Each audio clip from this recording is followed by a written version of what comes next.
Assalamualaikum warahmatullahi wabarakatuh. Teman-teman speakolovers, psikolog, teman-teman renungin. Ini salah satu cara untuk mengatasi stres ataupun menata hati, mengatasi kegelisahan atau apapun itu masalah-masalah. Dengan salah satu cara tipsnya adalah dengan reframing dalam psikologi atau mengubah cara pandang, merubah sudut pandang, merubah titik pandang ya.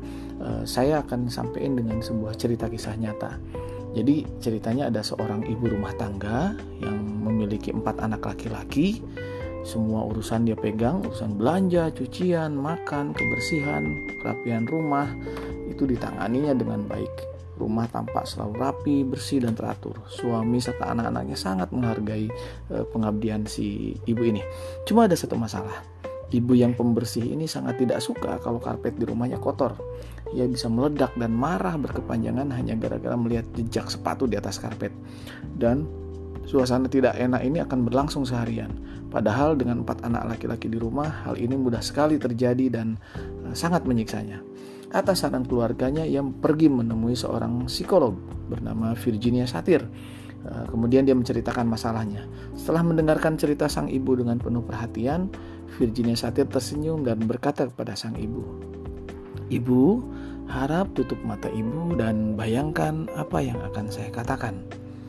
Ibu itu kemudian menutup matanya. Bayangkan rumah ibu yang rapi dan karpet ibu yang bersih mengembang, tak ternoda, tanpa kotoran, tanpa jejak sepatu. Bagaimana perasaan ibu? Sambil tetap menutup mata, senyum ibu itu merekah. Mukanya yang murung, tadinya kesal berubah cerah. Ia tampak senang dengan bayangan yang dilihatnya, bayangan ideal tentang apa yang selalu ia inginkan setiap hari. Rumah yang rapi, karpet yang bersih. Virginia Satir lalu melanjutkan, "Itu artinya tidak ada seorang pun di rumah ibu.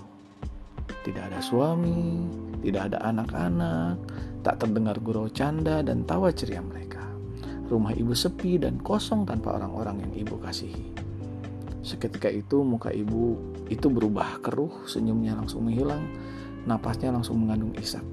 Perasaannya terguncang, pikirannya langsung cemas membayangkan apa yang tengah terjadi pada suami dan anak-anaknya. Sekarang lihat kembali karpet itu. Ibu melihat jejak sepatu dan kotoran di sana. Artinya suami dan anak-anak ibu ada di rumah. Orang-orang yang ibu cintai ada bersama ibu dan kehadiran mereka menghangatkan hati ibu.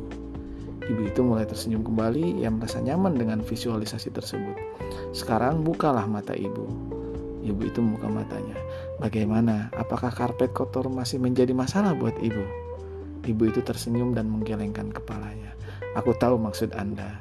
Jika kita melihat dengan sudut pandang yang tepat, maka hal yang tampak negatif dapat dilihat secara positif. Sejak saat itu, sang ibu tak pernah lagi mengeluh soal karpet yang kotor, karena setiap melihat jejak sepatu di sana, ia tahu keluarga yang dikasihnya ada di rumah.